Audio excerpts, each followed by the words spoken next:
दोस्तों नमस्कार। आपका हार्दिक स्वागत है आपके अपने चैनल लीगल आई में। ये एक अंधकार से प्रकाश की ओर चलने की व्यवस्था का चित्रण है।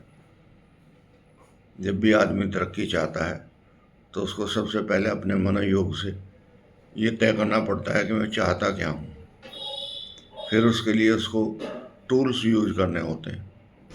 मुझे कौन से टूल्स चाहिए उसका चुनाव करना होता है। उसके बाद उसको कितने देर तक प्रयोग करना है ये भी एक विचारणीय विषय है। और जब प्रयोग सफल हो जाता है तब सफलता का पैरामीटर आता है निकल कर। जैसे एक कागज का टुकड़ा है, उसके ऊपर सूर्य का प्रकाश लगातार पड़ रहा है लेकिन वो जल नहीं रहा, दिखाई दे रहा है सिर्फ। लेकिन अगर उसके बीच में कांच का लेंस लगा दिया जाए और उसकी जो सूर्य की किरणें हैं वो एकत्रित की जाएं उस तकनीक के द्वारा, तो कागज जल जाता है। लेकिन जलता भी कुछ समय बाद है। तकनीक भी यूज हुई, समय भी यूज हुआ, तब जाके वो प्रज्वलित हुआ। ये जो प्रक्रिया है ये आदमी के जीवन में भी ऐसे ही चलती है। जो आदमी तरक्की चाहते हैं वो सोचते हैं, समझते हैं, टूल्स यूज करते हैं और फिर प्रयोग करते हैं और तब उनको सफलता मिलती है। जैसे एक बीज है, उसको पृथ्वी में बोया जाता है तो उसको उपयुक्त वातावरण दिया जाता है। उसके बाद इंतज़ार किया जाता है, तब वो समर्पण करता है। जब वो समर्पण करता है तो पौधा बनता है और पौधा जब समर्पण करता है तो फूल पत्तियाँ आती हैं।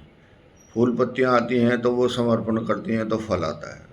यही प्रकृति का नियम है। लेकिन उसके लिए इंतज़ार करना पड़ता है। हर काम के लिए एक प्रक्रिया निश्चित है।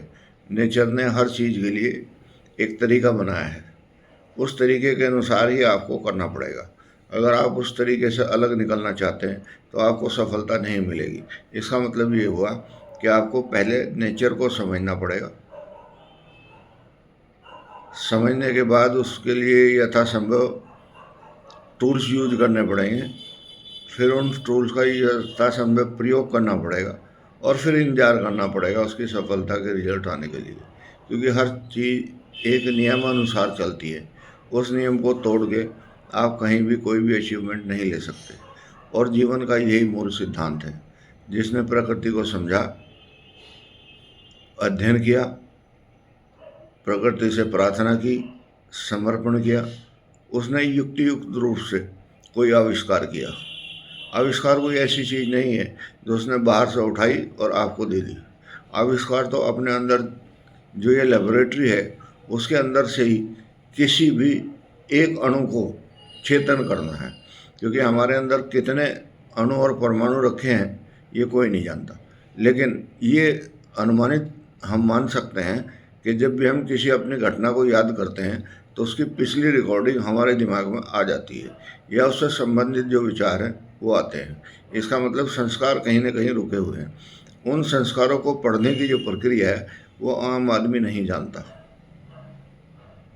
लेकिन वो यथासंभव आदमी के अंदर विद्यमान रहती है।